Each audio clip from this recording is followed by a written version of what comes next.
Are you tired of your wedding films looking too clean and crisp and digital? There's been a trend lately to go for a more filmic, a more nostalgic sort of look. We're going to be looking at Dehancer. It's a plugin for all of the popular video editors that takes your clean digital footage and gives it some real character and style. Now today I'm going to be demonstrating how to use Dehancer by taking you through step by step what I do with my own wedding video footage. Now I personally use Final Cut Pro, but if you're using DaVinci Resolve or Adobe Premiere, you can still follow along because it's going to look very similar in any editing software. So all you need to do to get started is download it. I'll put the link in the description and you're going to have a 7-day free trial. As a bit of a disclaimer, Dehancer did get in touch with me, and in exchange for this review they have given me a copy for free. However, I can say whatever I like in this review, they don't need to see it first, so I am going to give you a completely impartial review about both the good and the bad points. So, first things first, make sure you've got Dehancer downloaded and installed, and then what you need to do is go over to your effects browser. It's already visible on mine, but if it's not on yours, just click this little button here and it'll appear. And then scroll down through your video effects to Film Emulation. And then as you select that, you'll see Dehancer Pro, and you're going to click it and drag it onto your clip.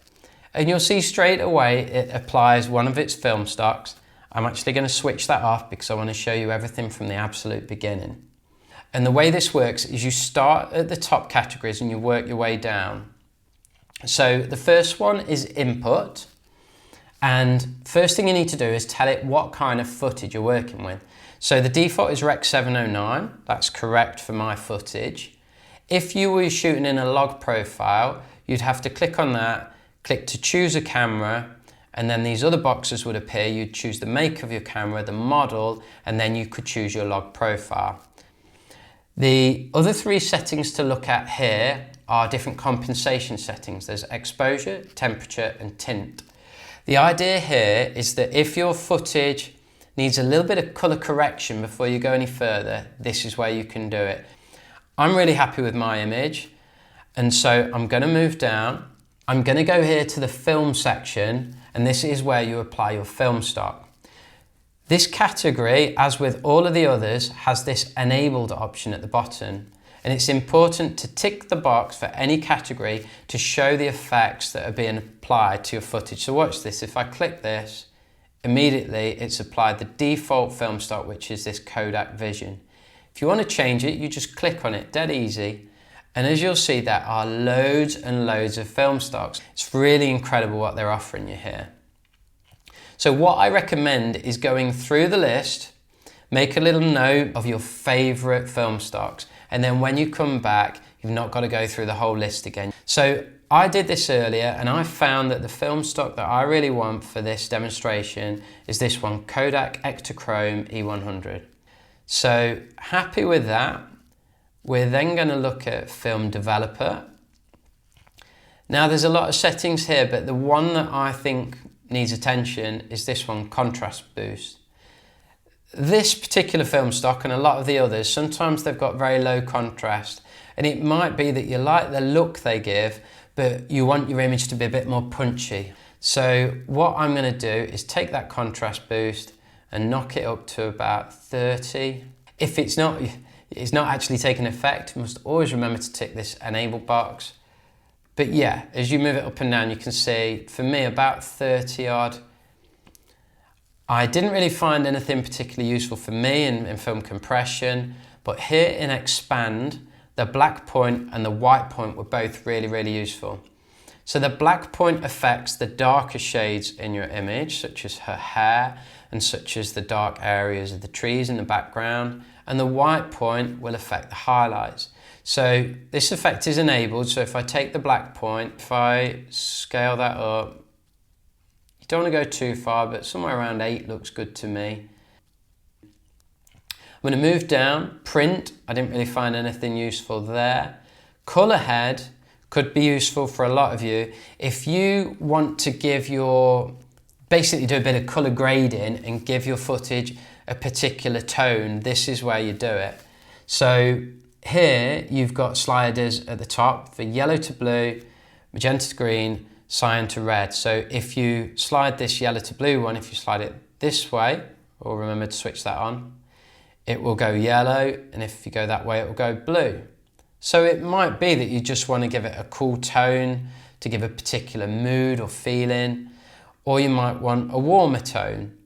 But where it gets quite fun is if you add some blue, for example, and then you add some magenta, it mixes those colours and it sort of creates a bit of a purple tint to the whole image. So you're going to get different feelings.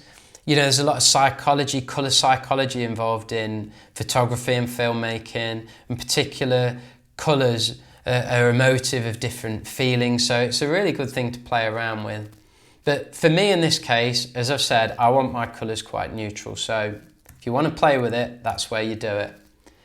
The other sliders worth looking at are these tone ones. There's shadows, midtones and highlights. If I drag it to the right, it will make my shadows warmer. If I drag it to the left, it will make them cooler. But it will only affect the shadows, not the midtones or highlights.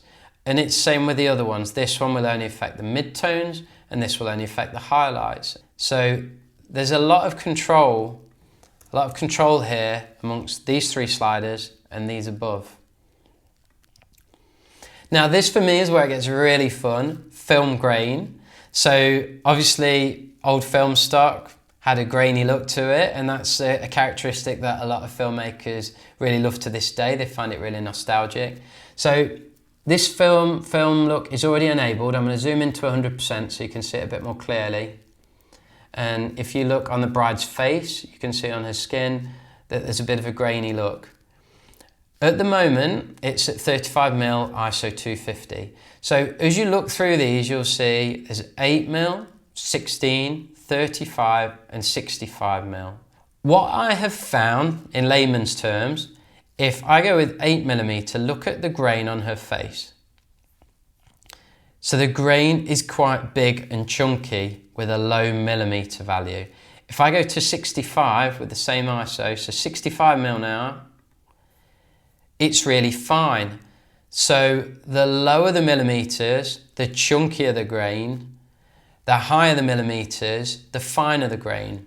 I'm going to go with 8mm because I want it to be quite obvious.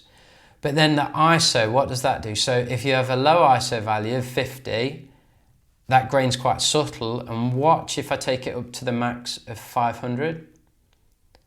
It's really, really intense. Obviously 250 is less so, and 50 is subtle. So I personally like chunky grain, but quite subtle appearance. Moving on, we have halation. So if I just show you, where you need to look out here is the top of the groom's head and the bride's hair, where the sun is reflecting off the top of her hair. So if I switch halation on, you'll see what it is. And it's very subtle right now, but it's a bit of a characteristic when you were shooting bright highlights on film and there's a bit of a red glow to them.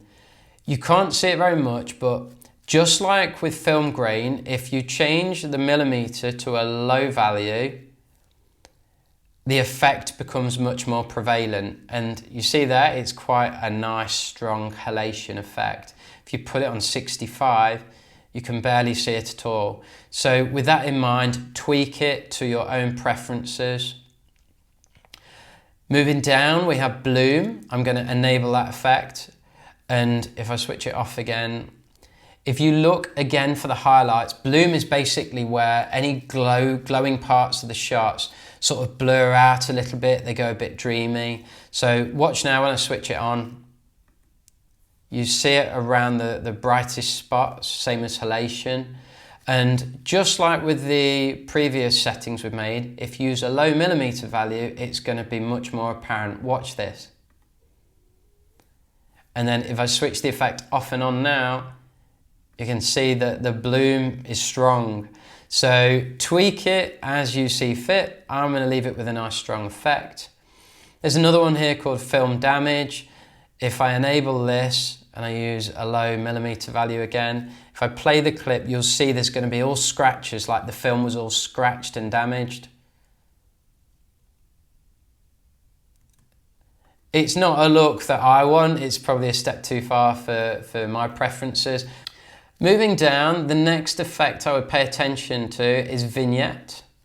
I'm going to zoom back out so you can see the whole shot. Now when I switch vignette on, it's going to darken the corners of the image, and it will be quite dark in the corners and it will fade out to nothing in the middle.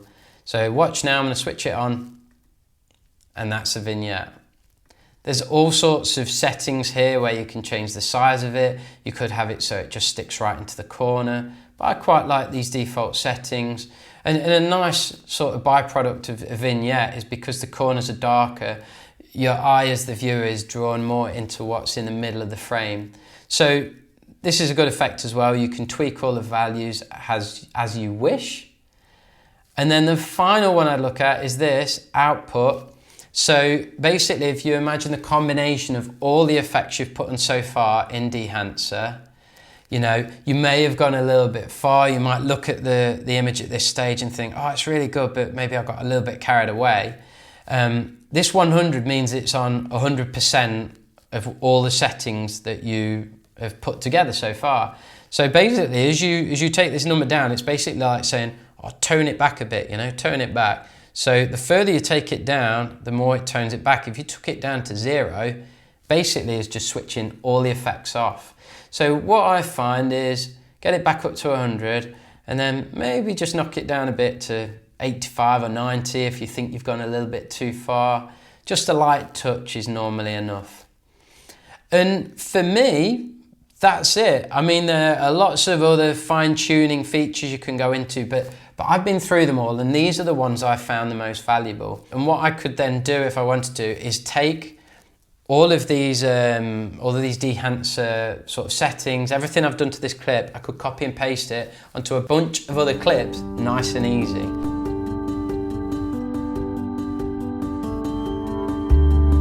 Now let's look at the benefits of Dehancer. Well, first of all, the quality of the results are top class.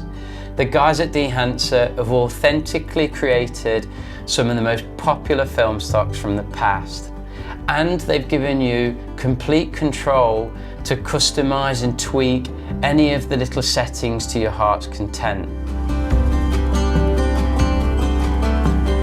Another big benefit is that it gives you all the benefits of the look of film footage without having to learn how to use, invest in, and take a few risks, to be honest, by using a real old school film camera on somebody's wedding day. Similarly, if you're wanting to have a bloom effect in your footage, normally you'd have to invest in some pro mist filters. Obviously there's a big cost involved with doing that, but also anything that you shoot, that look is baked into your footage, whereas with Dehancer, you can choose whether or not you apply it afterwards, and you can control exactly how it looks from one shot to another. In terms of ease of use, what I love about Dehancer is that if you're a beginner, you've got lots of presets, but then if you become more confident, or if you consider yourself quite advanced to begin with, then you can go into the custom settings and you really can fine-tune anything that you could dream of. The fact that Dehancer can give you such a stylized look, such character to your wedding films, is really going to help you to stand out from the competition. Because let's be honest, there's more and more wedding filmmakers coming into the industry, so having a stylized look and doing something a little bit different is really going to help you to stand out. So now let's look at some of the weaknesses of Dehancer. I think the main one is that when you first download it, it can seem a little bit overwhelming. Once you know which settings are the ones that make the most difference, you can navigate through it quickly, but in the beginning it is a bit of an overload.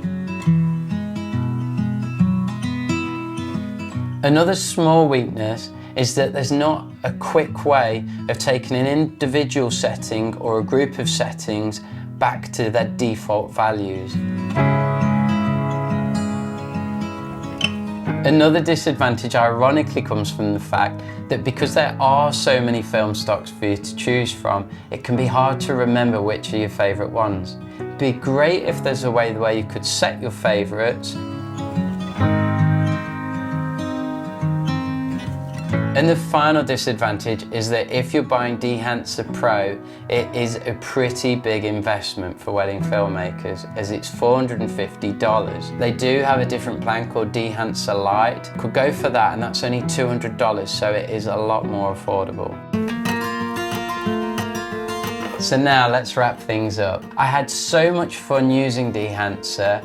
I really like the look that it gave me, and I really enjoyed just playing with different film stocks, and I was amazed by how many different looks and sort of feelings you could get without having to delve too deeply into the whole process of learning color grading yourself. If you're quite reserved, you could just apply a little bit of grain, you could keep the colors looking quite natural. But if you wanted to be bold and brave, you could go really heavy, give it a real strong look like you might see in a music video. And you're just going to have a lot of fun using it, and your couples are going to be really impressed with the emotive videos that you create for them. Now, if you're thinking of investing in Dehancer for yourself, why not try out the 7-day trial? And if you decide to go ahead, use my 10% discount code here for all you camera geeks out there, and it's going to save you a big chunk of money. So I hope you enjoyed this video. If you have any questions whatsoever, please post them in the comments, and I'll be sure to get them answered for you. And if you've not already, subscribe to the channel to stay up to date with all the new videos that I publish.